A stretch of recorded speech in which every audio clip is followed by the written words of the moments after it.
مذبذبین بین ذلک لا الہ ہؤلاء ولا الہ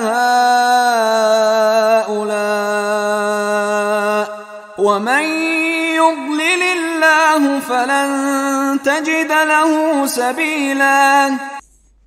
مذبذبین بین ذالک، یہ اس کے مابین مذبذب ہو کر رہ گئے ہیں، کفر کی طرف یا ایمان کی طرف، یکسو نہیں ہو رہے۔ اس لیے بار بار حضرت ابراہیم کے ساتھ اور حضرت ابراہیم کے تذکرے کے ساتھ حنیف کا لفظ آتا ہے، یکسو ہو جاؤ۔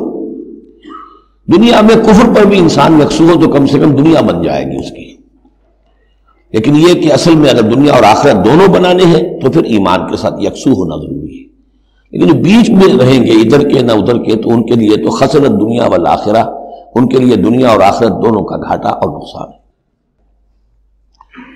لا الہ الا ولا الہ الا، نہ تو یہ ان کی جانب ہے نہ ان کی جانب ہے، نہ ان کے ساتھ یکسو ہے نہ ان کے ساتھ یکسو ہے، نہ اہل ایمان کے ساتھ مخلص ہے نہ اہل کفر کے ساتھ مخلص ہے۔ وَمَن يُضْلِلِ اللَّهُ فَلَن تَجِدَ سَبِيلًا، اور جسے اللہ ہی نے گمراہ کر دیا ہو، یعنی جس کی گمراہی پر اللہ کی طرف سے مہر تصدیق ثبت ہو چکی ہے، پھر اب اس کے لیے فَلَن تَجِدَ لَهُ سَبِيلًا، اس کے لیے اب کوئی راستہ نہ پاؤ گے۔